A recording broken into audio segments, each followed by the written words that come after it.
Welcome, everybody, to the conclusion of our series on Born Identity.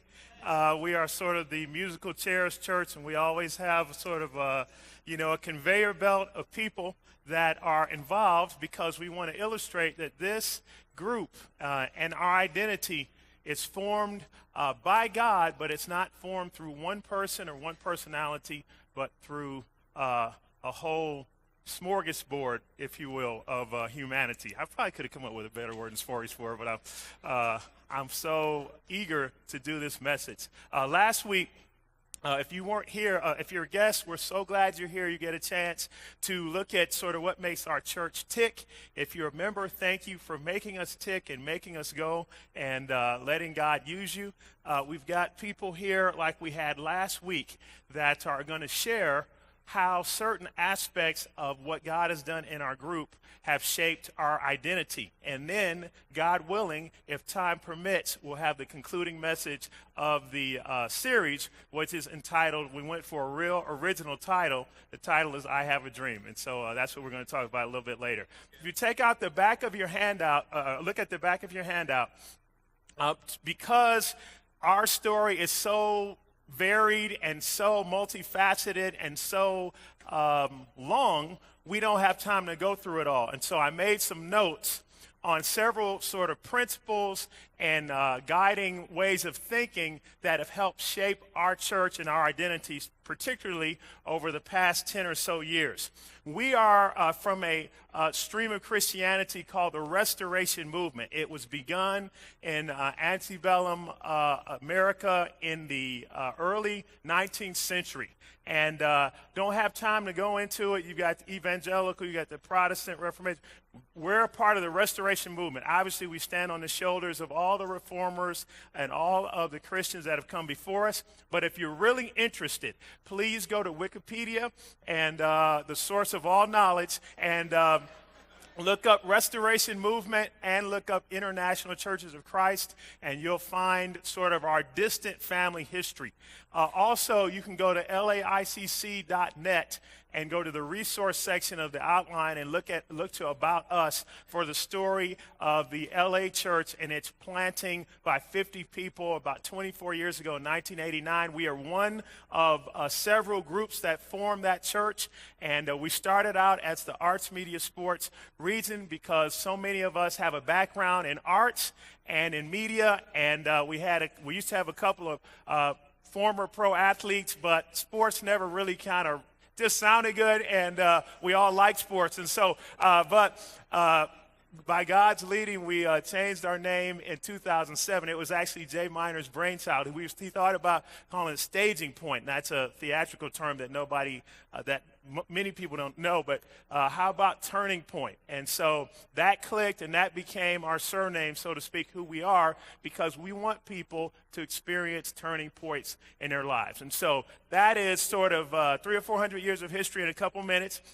And so now what I want to do is I want to have different ones of my friends share how they feel like certain aspects of what they've seen God do has shaped our identity. And they're going to just sort of talk to you, and I'm going to step over here.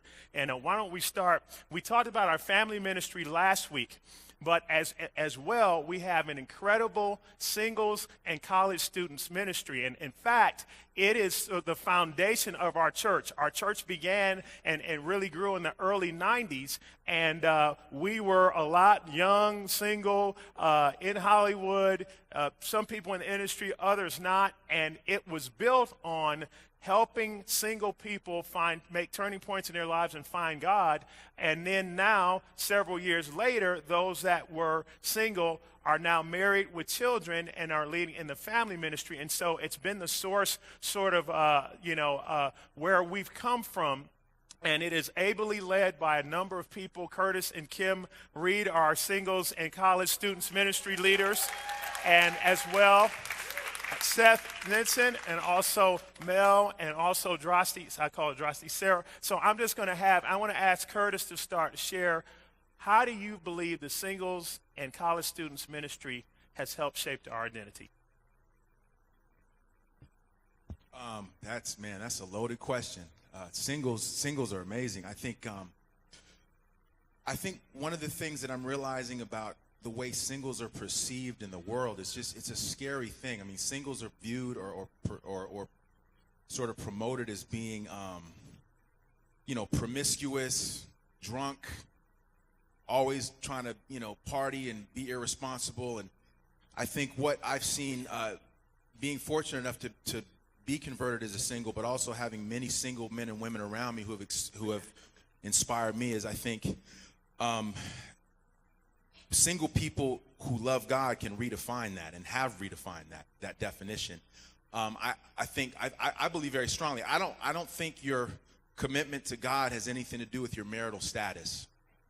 I think it has everything to do with your commitment to God and whether or not you're going to love God with all your heart.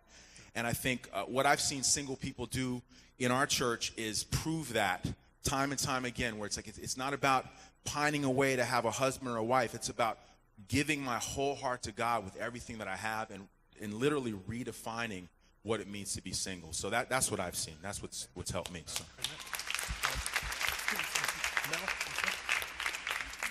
Seth and Mel are working with our 20-somethings millennial generation ministry, or 20-somethings ministry. They're going to share them. And Adrasti. I want to thank Kevin for having the heart to take care of people between the ages of 18 and 29. We live in a culture where there's a lot of fatherlessness, a lot of drug use, a lot of people from broken backgrounds. And Turning Point is an amazing, amazing place for people to come to find God as their father, to get reunited and reconciled to him, to find recovery, and to find family. And so the ministry that we have here, as far as helping people between 18 and 29, it's really, really helpful, and it connects with a lot of people. So here's Mel.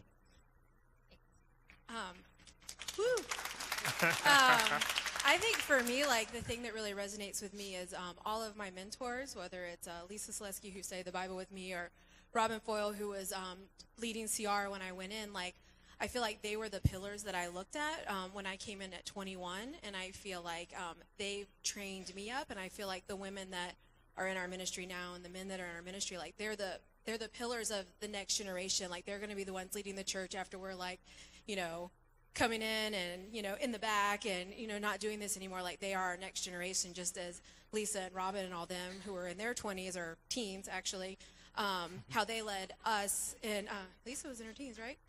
19, 18.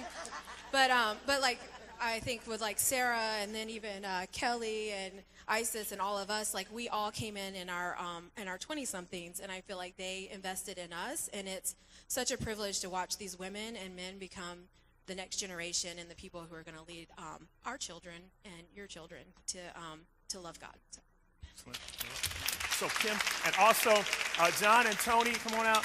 John and Tony Johnson as well help shepherd the singles. So I want to ask you guys to share how you have seen the singles and college students ministry help shape our identity. And why don't we have, let's let Kim go first.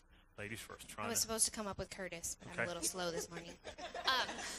For me, I think the college and singles ministry has shaped our church. I think God is a God that is trying to restore purity of body, heart, mind, and soul to the world. And for me, when I was growing up, it was something I didn't think was possible, just to have even physical purity, but even to realize there's more than that, just purity of heart. And so year after year, I watch the single men and single women in the church fight, not only for their physical purity, but their purity of heart, mind, and soul. And that is something that has shaped the church, because the world does not think that way. And they are doing an excellent job. So singles in college, you guys rock. Yep. Well, coming into the church in my 20s, I did not know there was a place where I could see other women live with great dignity and purity, and this was my first example. So although over time, I started off a young lady, I'm losing the young, but through the church and the Bible, I have held on to the lady.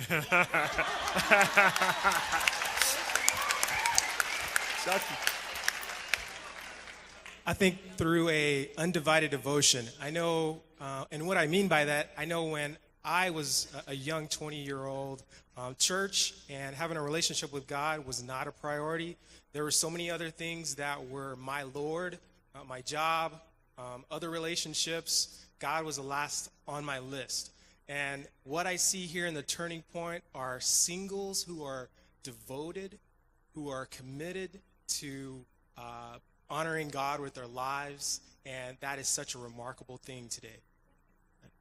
Just whomever. Okay. I'm going to have James Bean come out. James leads our administrative team, and they administer and take care of the contribution and funds that we give to God. And I want to add, first of all, I want to thank you for your service for many years and your crew. Crew, love you. And I just want to hear, how do you feel like integrity in that area has helped shape our identity?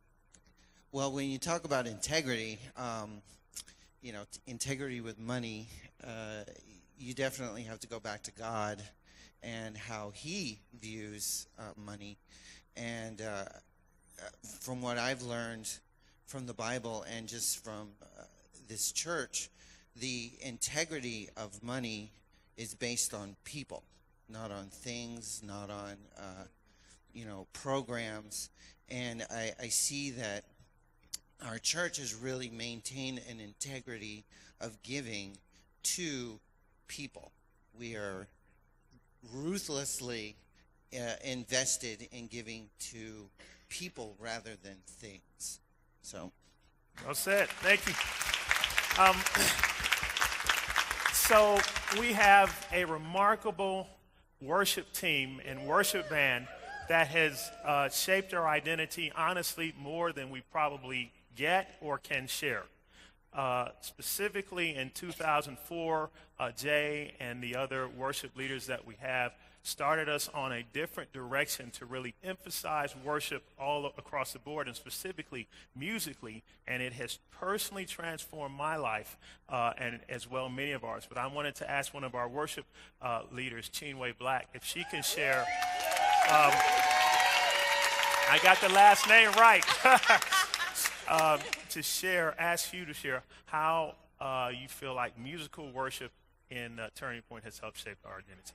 Sure. Well, I feel like it's taken it from being acceptable or a commonplace part of our worship to being something that's important to all of us. I think it's become a privilege and a great way that we can connect with God just in such an intimate way. And I think it's helped us personally and collectively. So I really feel like our ministry is known for a ministry that loves to worship God. I know people visit from other churches to come worship with us. And it's not because, we have something that everybody else doesn't have or whatever. It's just that we have really worked at being intentional about our worship, and we've all grown because of it. So I think. Well said, team. Love you. Want to have Rosalind come on out, Rosalind. We have a great ministry in our church that's called the Naomi Women, and these are beautiful, mature women that help counsel us and guide us, and are just sort of transfer the godliness that they have gained in their life to the next generation. And so Rosalind is one of many. And so I just want to ask you how you feel like the Naomi group and the mature women have helped shape our identity. Well, Naomi, as you know, is the mother-in-law of Ruth. And Naomi lost everything. She lost her husband and her sons. And she really felt hopeless. And God gave her a ray of hope through Ruth, because Ruth promised to be with her until the end. And as Naomi women, what we want to show is even though we are chronologically different, we can still come together and we can overcome those differences by relying on God. So we want to be an encouragement to everyone that we can. And you are. Thank you so much. Thank you. I don't know who's, oh, great. The entourage. Okay, so we one of our parts of our identity is a deep devotion to world missions, and our part in the Great Commission of making disciples of all nations. And we have adopted the nation of El Salvador, and we love and are very devoted to seeing as many people from that country become disciples. We've sent many mission teams, and thousands of dollars to help, and God has brought many, actually it's helped building a church of hundreds that is able to influence churches of thousands in Central America, and so many have been devoted to that. We have someone that has given her life. I think she's gone on 2 mission teams to El Salvador, and really has a great heart for that church. And so I want to have Liz Guido come out and share how that has affected us. And so Liz, how have you seen our partnership and ministry in El Salvador shape, how has it shaped our identity? Well, first of all, thank you for allowing me to share about El Salvador. I do feel like I must have a pinch maybe of El Salvadorian blood in my veins, because I love these people so much, as I feel like we have grown to love them as a church.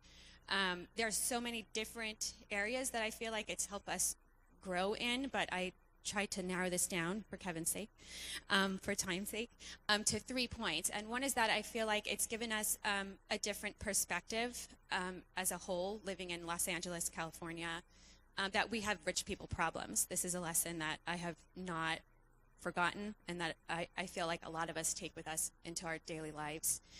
Second is that God loves a cheerful giver. And so many of us have given in so many different ways, not only of our money, but our time, our prayers, our children's clothes. We've been able to not only reach the church there, but dive even further into the country, into Suchitoto, into the children that we serve there, touching their lives and providing them with bathrooms and running water and a playground and things that they would not have otherwise. So the last thing that I think that this helps us in is that it helps us in a partnership with them and with the people in El Salvador that is going to build a spiritual army there. We're building a spiritual army. These people are going to go out and make more disciples, and we have that partnership with them. We're a part of building that for Christ, and in the meantime, we're able to become more like Christ and being able to serve them in this way. So it's super powerful. Thank you. And I know you have Salvadorian blood. I'm sure you do. Thank you. Hey, Sean, come out. I want to have Sean and Seal come out here. We are devoted in our church to being generous sowers, meaning that we realize life is not just about us having a relationship with God, but us affording other people the opportunity to choose to have a relationship with God or not. We don't want to be stingy with that. We want to be generous with that. And perhaps no one has been more generous in terms of sharing with other people and helping more people know God. Tons of people, not trying to single anybody out, but certainly representative of that in our church through the years have been Sean and Cito. So I want to ask you guys, in terms of being generous sowers, how you feel like that has helped shape our identity. I think God using us as instruments, or allowing ourselves to be used by God to reach out to people, helps to build his family. And all the people that come in, all the new people, bring something new to our ministry. They all have their own experiences, their gifts that God has given them that he can use to build up this church. That was good. Excellent. Thank you, Cito. She's so spiritual. Sis. My answer is a little different. I'm a movie guy, so I think of Return of the Jedi.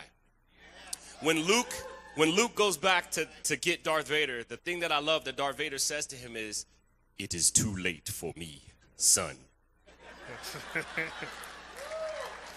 And the thing I love about that is I came into this ministry selfish and disconnected. And I met a room full of spiritual Jedis who were selfless and reconnected. Wow. Okay. We can just wrap it up now. Thank you, Sean.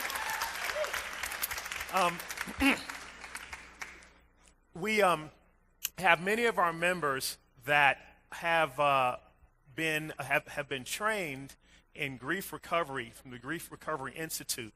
They have, while that entity is not a specific ministry of Turning Point, in some ways it is in a de facto way, because our members who have been trained have been able to help so many of the rest of us learn how to deal with and heal from loss. And if there's one thing all of us have in common, whether you're a Christ follower, a believer, or not, is that we've all experienced loss. And it has helped us so much, in my opinion, to grow in our relationship with God to be able to know how to cope in those areas. Several people, Georgette, Mickey, Curtis, Sandy Atmore, and I'm sure others have been trained and have done great in that. But I wanted to ask another one of the leaders in our church that has helped so many people in the grief recovery area, and that's Vicki Hagedorn. I wanted to ask her to share how that shaped our identity. So. Thank you so much, Kevin. I think one of the things that I've learned after 8 or so years of teaching grief recovery is that unresolved grief is under every form of addiction. And I feel that way so strongly in my heart. And one of the things that I've seen, the way grief recovery has helped the ministry, is that as people go through and they get resolved about unresolved grief in their life, it helps you to be more fully connected to your life, fully connected to people, relationships, and ultimately it helps you connect deeper to God. So it's a tool that is priceless, and it helps people on so many levels. It's helped me on tremendous levels. That's why I love being a part of it. And that's what I think. Thank you so much. Thank you. Thank you, Mike. Appreciate it. Okay, I'm going to have Jerry and Kelly come out. Great people. My favorite equine dentist and his beautiful wife. And Jerry and Kelly lead a small group, and I wanted to ask them to come out because being in small groups and doing life together has really shaped. It's a part of who we are. This is not just a Sunday go-to-meeting crew, but we actually live life in these small communities called small groups because people grow. We grow more in circles than we do in rows when you're able to interact and connect one-on-one, eye-to-eye, face-to-face. And these guys represent hundreds of you that lead our small groups. I want to say thank you. You guys are the heartbeat of our church. And I wanted to ask Jerry and Kelly to share how you feel like the sort of functioning in small groups has helped shape our identity. Sure. Honestly, it's a lot like Sean and Cito said that I felt is that, we've been able to be in so many people's small group, and we've learned so much, and just in life and how to deal and how to, how to take care of one another, how to have a family, how to treat other people. So honestly, just being able to lay down, learn to lay down our lives for each other and other people. And really just, just give our hearts. We kind of just imitated everything, what we've learned, and, it's kind of like the cycle. So, if that makes sense. Thank you. I love you. Well, I think for me, I love small groups because I grew up in a family that was dysfunctional, and I feel like within our church we can actually create a healthy dynamic, and we can raise our kids to see what a healthy relationship looks like and what healthy friendships are and how you actually work through problems and, don't just avoid them. I feel like if we can learn to give first and foremost to God, we can learn to give to one another, and then it can just go out from there. So I feel like it's definitely a building block on the broader scheme of things. And I love my small group. I love all the people, and I think it's a great way that we can all learn to give our hearts. So. Well said. Thank you. Actually, the mic should go here. Can you give it to Eric? Oh, Eric. I'm sorry. Eric is one of our leaders in our singles and campus college students ministry, and a great guy, and Salvadorian. So please share, Eric. Well, the artists and professionals ministry, it's really amazing because we're in Los Angeles, and so for many of us that are either not from here or are from here, we live in a land of celebrity. We want to celebrate people, and it's not enough to be an actor. You have to be an Academy Award-winning actor. It's like you can't be an individual. It's the individual with the car that you drive or something. So as people, we want recognition. We want to be celebrated, and the artists and professionals ministries has helped shape our identity by allowing artists and professionals to really get their sense of accomplishment and significance, not by what they have or who, what they've done, but by their relationship with God. Yeah. And so that we can celebrate that. We can celebrate what's important, which is, again, our relationship with God, and not have to, it's okay, to accomplish. It's okay to do well in your art or your profession, but you don't have to have this, dog-eat-dog kind of mentality where, like, okay, I have to just climb up to the top, and that's the only way I'm going to really do this. You do this by how you walk. How you walk is just as important, if not more important, than what you have. Well said. Thank you. All right, Clara and Augustine, come on out. years ago, Jody and Sotri Wadrich began what we affectionately know as our First Impressions ministry, or our guest services ministry, where we try, and we have limitations. We're in a high school. We love the high school, but we have limitations. But in those limitations, we try to make it as much of a home kind of feel and as welcoming and so forth, and they've helped us tremendously in terms of just welcoming people and trying to make this a more welcoming atmosphere. Andrea Mascarini has helped significantly in this area, and now Augustine and Clara are in charge of our First Impressions and guest services, and they set up all the banners and make sure the bathrooms have nice stuff in them and all this stuff, and it makes a huge difference. So I want to ask you guys how you feel like the First Impressions ministry has helped shape our identity. Well, being that Turning Point is a family, when we come to church on Sunday, this is our home. And, one of the things that we're called to do is to be hospitable when people come visit our home. So we want to make it as open and as welcoming as possible to all of us. We don't know if we've had a bad week, a bad morning, but to get a friendly smile and, nice things in the bathroom and see everything nice and taken care of, it really does put a smile on your face. So we just want to make sure that regardless of what your week has been like, your morning has been like, that you feel welcomed coming home to us.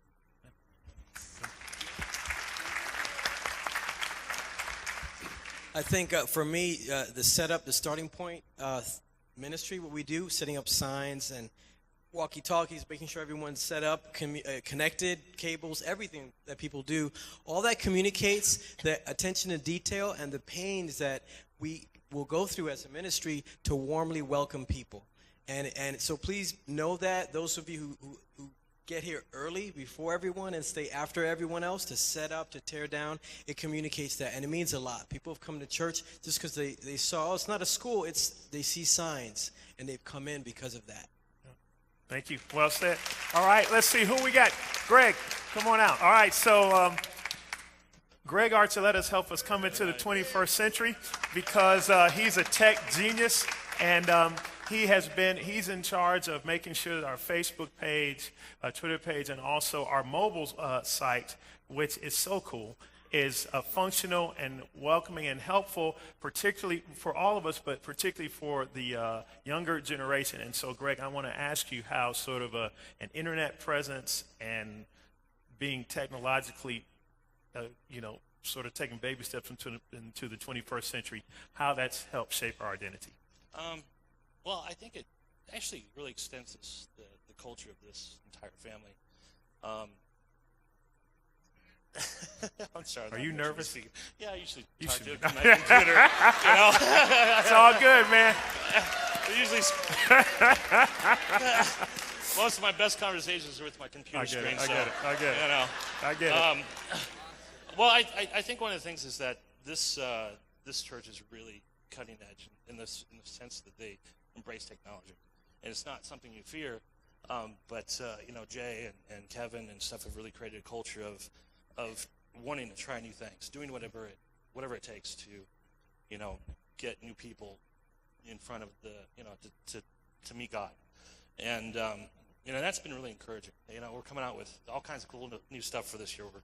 Rather than just using the internet and technology as a way to communicate with that, share pictures and send jokes and stuff, we're actually going to use it as a way of we're going to start customizing it and using the tools to evangelize and really, because there's powerful tools out there we can use, and the greatest thing is that this ministry is not afraid to use them and go after it, and that's been the most exciting part, because I threw the ideas at them. I'm like, there's no way they're going to say yes, and Jay's like, sure, 90 days, let's try it out, so. Thanks, Jay. So that's been really great, and yeah, it's just everybody here is real techie, and in order to, I know that for me and a lot of the older people, we've had to learn technology, but the younger generation, it's who they are. They grow up in it, and in order for us to attract them, we need to be that, and we are. So that's awesome. Great job, man. You're a great communicator. Okay, so I want to ask Karen Chung to come out. Karen and her husband, wife, husband, Will, are two great small group leaders and leaders in their own right. Karen has been great because, as you know, we're sort of a mobile, nomadic kind of church. We don't have, and I pray that we have a permanent location at some point. But being able to function is not primarily about the building you're in, but who is in the building. And that's what the family is, and that's what the church is. And it has helped us because we meet so many different places for our teen devotionals, for our midweek services, for different special events that we have. And Karen is like our facilities guru who can just hook us up in a place that is much nicer than we could actually afford. Workout deals. If you need some deals, you can talk to her. But it has made a big difference in terms of us needing to meet other places, but not taking away from the spirit of trying to show people God or identity. So, Karen, I wanted to ask you how you have, through the area in which you've worked, how you've seen that shape our identity. Well, I think what I've seen over the years, being in the church 15 years, over 15 years, and taking the time to look for the places that we're going to meet in, it's about still like hospitality. And it comes from our heart. It comes from a desire for us to want to be together, and versus having to be together or a must of being together, but a want to be together. And when you want to be together, then you end up having a lot of people that want to get together, and finding the location that will meet that need for everybody, shaping us to be in a place that is central, shaping us in a way that everybody will want to be there, and it takes care of all the families with all the kids, because we have a lot of kids in our ministry. So looking outside of that to be able to pull in our children too in those moments that we're actually enjoying. Really, I think we all love to live life together outside of just Sundays. So. Thank you so much. Well said. Excellent. Hey, Leo. Okay. I want to ask Leo to come out. Leo, for those of you that say hi to Leo, this is Leo right here. For most of you, you never see Leo because he's in that room right now. Mark and Shayla probably are there. He's over in this room to the right. But for decades, Leo is your systems analyst, engineer, right?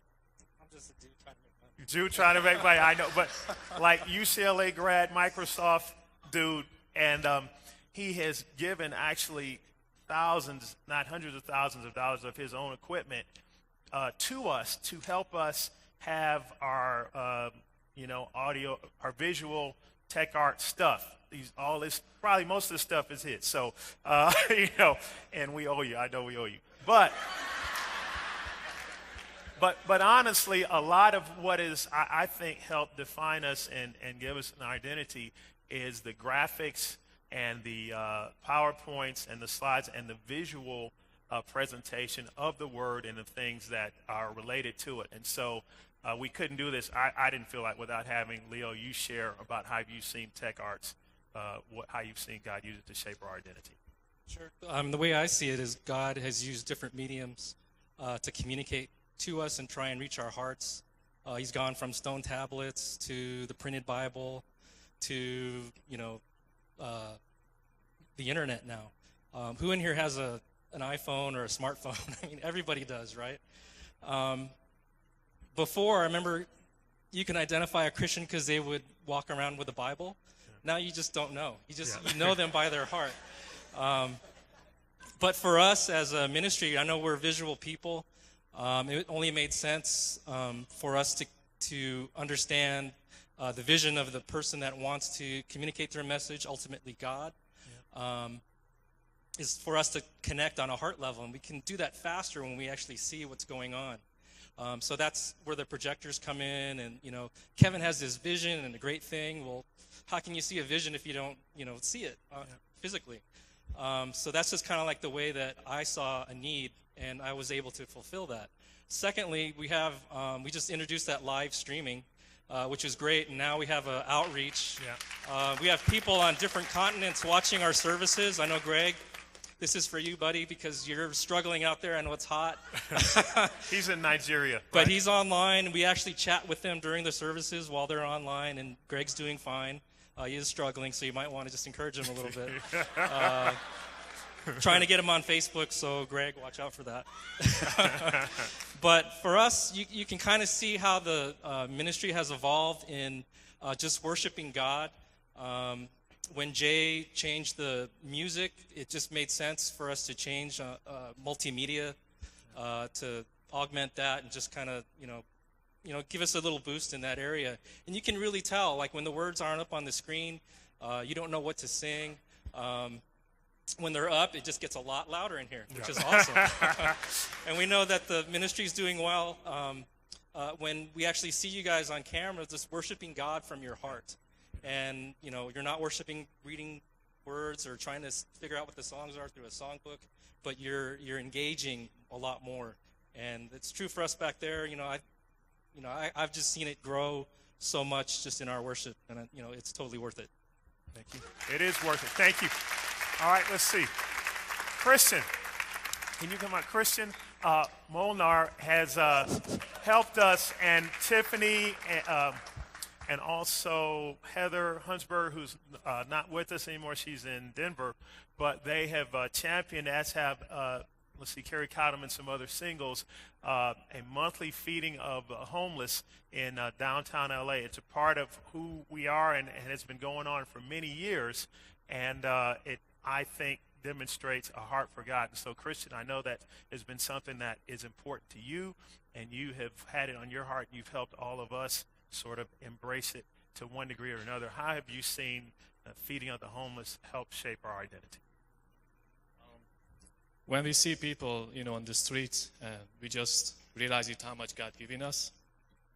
And the way I see God has shaped our identity, because I remember that time was we just didn't know what to do with Heather, and how the whole ministry just stepped up and participate, donations, just come, get the food or making the food or the crew going to downtown. And because of this, we just have to say a big thank you for God, and we were able to feeding the homeless, I think, few thousands of people for the last few years. Thank you. Thank you. All right. So no ministry means more to us is more dear to us than our youth ministry in Turning Point. And it has been a labor of love and has been built by many, many, many, many people. As I told you, when in doubt, if you wonder who is built or who leads a particular ministry in our church, when you don't know, just assume it's Jay and Tracy. That's kind of that, and it works 90% of the time. And that's the case with the youth ministry, in addition to so many people, people like Dave and Brenda Etterbeek, Edward and Brooke Akamesa, tons of people, many more than I can mention. All of you, thank you, thank you, thank you, thank you. And currently leading our youth ministry is our two people whom we love very much. And so I want to ask them to share about how the youth ministry has helped shape our identity, and that's Billy and Isis Kangas. Well, there's a rumor on the street that teens are selfish, lazy, and irresponsible. I don't know if anyone's ever heard that. Okay. Though that may be true, we here are trying to squash all of that. Yeah. And we're teaching them to give, to serve, and many of them are ushering, and ushering you in and giving you the handouts and things like that. And also we believe that teens can and should give back to the church. That was so good. You're so spiritual. One of the ways I see the teens giving back to the church too is I feel like it gives parents hope. I feel like it's the full circle ministry. You become a Christian, you get married, you do all these things, and then when you have kids, then that's the ministry that they get converted in. And I feel like it gives us hope that our children can make it. We're not going to be the church, and Kevin always preaches this, and I love it, that we're not going to be the church with the really older people and then the really younger people, and then nothing in between. I feel like they're the leaders of the future. They're also the millennial generation. And I do believe that it's not true that teens have to separate from their families. I think on TV there's always the attitudinal teen, and they separate from their families. And I've seen these teens in our ministry. They're so wonderful. They love their families. They give back to their families. They stay in there. They help their younger siblings become Christians. So I think that they're a wonderful part of the ministry. Thank you. Anybody back there? Thank you. Okay, so let's see. Where's Jason? Did you know you were supposed to be up here? You forgot? Okay, so but this we love him. He's some. You know how some people in your family you got to be a little bit more patient with. You know, Jason. It's all right. So his better half is Vanessa, and they lead in our youth ministry. I love you. Sorry. You know, you gotta work with people, but Jason and many others in our church have a deep conviction about being fathers to those among us that don't have a physical father present, or moms in the same way. And Jason has begun a group called Young Warriors that Ashley really likes. And it is designed, and if I say it wrong, correct me, but where it really champions and takes under its wing boys specifically that don't have fathers in the house. And Jason and many other of the guys help raise these guys and help them to become boys who become men who really love God and embrace Him as their Heavenly Father in the way that all of us should. And it's, I think, a noble and a very spiritual part of us. So, Jason, I want to ask you how you feel like that ministry has helped shape our identity now that you came up on stage. Yeah, I'm still in training, so. Okay. A significant majority of boys growing up without fathers, they're hurting.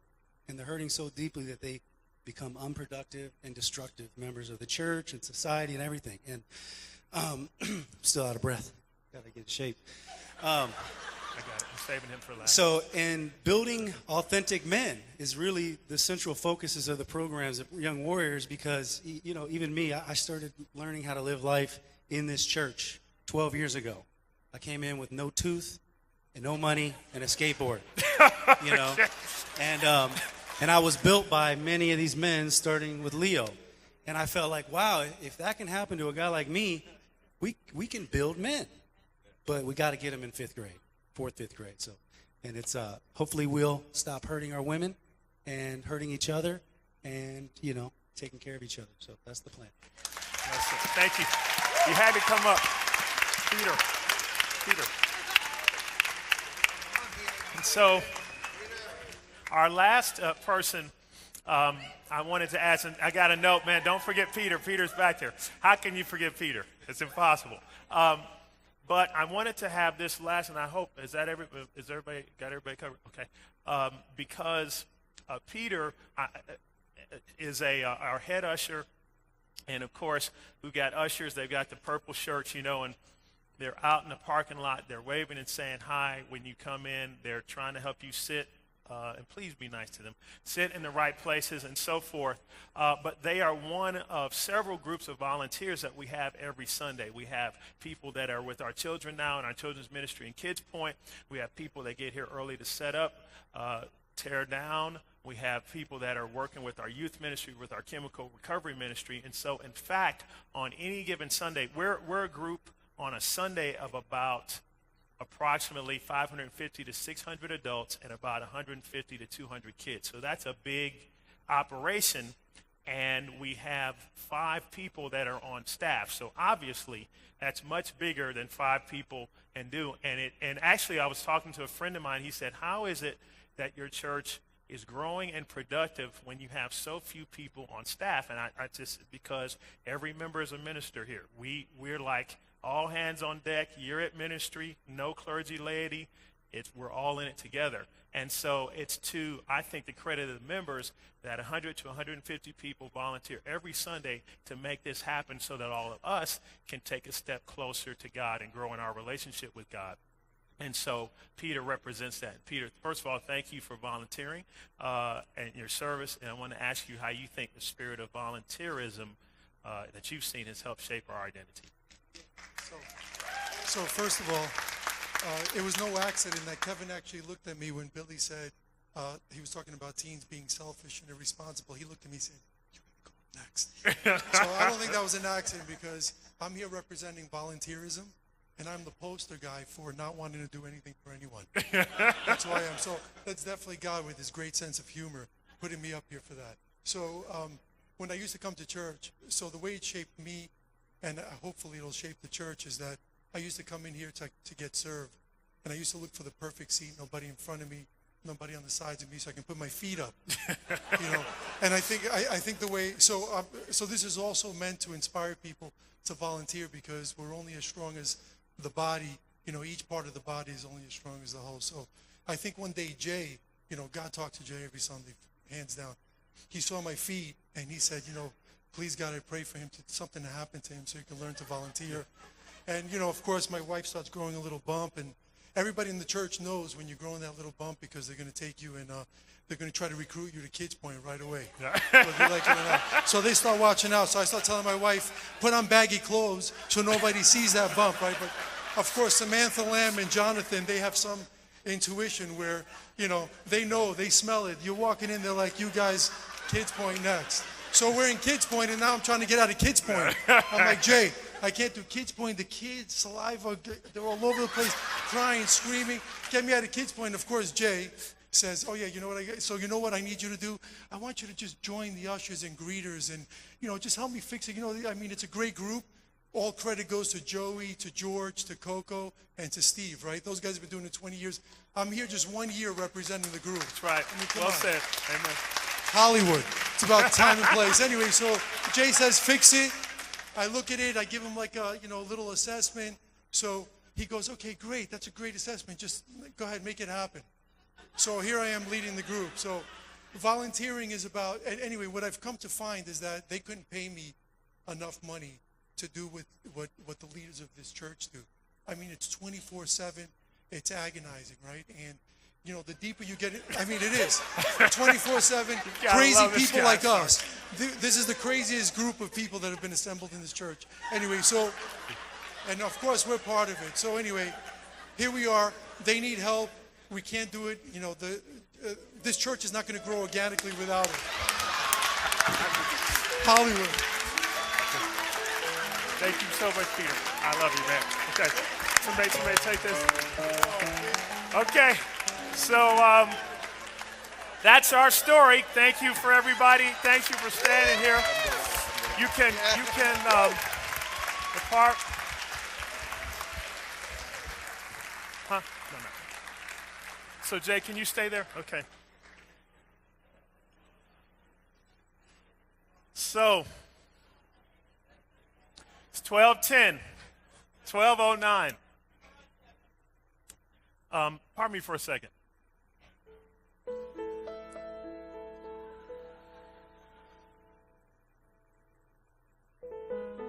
So I've been waiting.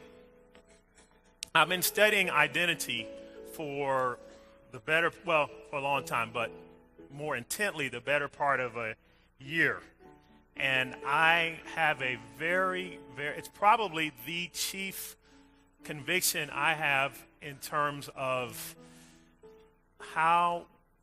what God, the message, if God could get any message to us, what message would he communicate? And I think he wants us to know who we are in Christ and to throw off the false identities that we embrace and live with. I'm not so naive as to think a 2-month series is going to fix it all. And we're going to see ourselves the way God sees us and treat other people the way God treats them. But I do believe that we've taken a step in that direction. I feel like I've been waiting a year to preach this message, but I'm not going to do it today because it would take too much time. I want you to, you got your outline, and I want you to hold on to this. And at some point, I have to figure it out. Whatever the Spirit and the staff say, we'll do it. But I want you to hold on to this so that we only have to make a few more, try to be more green, you know, and so we don't have to get a whole bunch of new ones. And then at some point in the not too distant future, I hope to do this message. I will say that I do have a dream, and it is that every single person in this room will figure out who you were meant to be, not the person to your right or left, front or back, but who God designed you to be. That you'll be comfortable in your own skin spiritually, that you'll stop living beneath the dignity that God has given you as a son or daughter, though you are imperfect and though you are broken in Christ. God says he's made perfect forever those of us that are being made holy. And so honestly, that's my dream. That's what, if we can accomplish that in this group, I will feel like that we've done what God has wanted us to do. I have some dreams down here on the bottom, and with all my heart, I believe that God will work to bring them to fruition because they are for him. And I hope that we will always dream and have conviction to live for God. So, I have a dream for a future date, okay? Right now, we're going to take time to pray and remember Jesus. So great having his body up here on stage and also in the auditorium. And I'm going to tell you something. This is going to sound a little weird, but the closest that we can get, in one sense, to God and to Jesus is to be a part of this church or another church. You say the church is broken, it's imperfect. You have people that are supposed to share and they're sitting in the auditorium because they forget. I know. But they're great, right? Just for dramatic effect. But the writers of the New Testament teach that the church is literally the body of Jesus. Jesus is the head and we are the hands and feet. And so, as absurd as it may sound, the closest people get to Christ in this world in the 21st century is being a part of a group like this. Can you connect with God on a mountain? Can you commune with Jesus? Yes, where 2 or 3 are gathered, he is there, but he is here among his body in a way that he isn't at any time else, anywhere else. And so that's what we celebrate, and that's why what we do is important. Every Sunday, we remember that Jesus died and that God bought us by the blood that Jesus shed. And it's a sacred time. It's not a ritual. It's not just something we do mindlessly, but it's a time where we say, God, I believe that Jesus rose from the dead. I look forward to when you raise me, not in my righteousness. I'm as unrighteous as they come, but I claim Jesus' righteousness. And thank you that you see me in him. Let's pray together as we take communion. God, we bow before you, and we're so inspired. I'm so encouraged just to have seen the lengths to which you have gone to help us understand who we need to be in your Son. Thank you for every person in the auditorium. Thank you for every person in Kids Point serving all over this school campus, everyone that was on stage, everyone that's ever done anything to help us know you and to be more like your Son. And as we take this bread and drink this juice, God, I pray with all my heart, that you would help us be totally devoted to you and that it would all be about your Son. I pray that we would live for him and that we would fulfill the dreams that you have for us. We pray this in Jesus' name. Amen.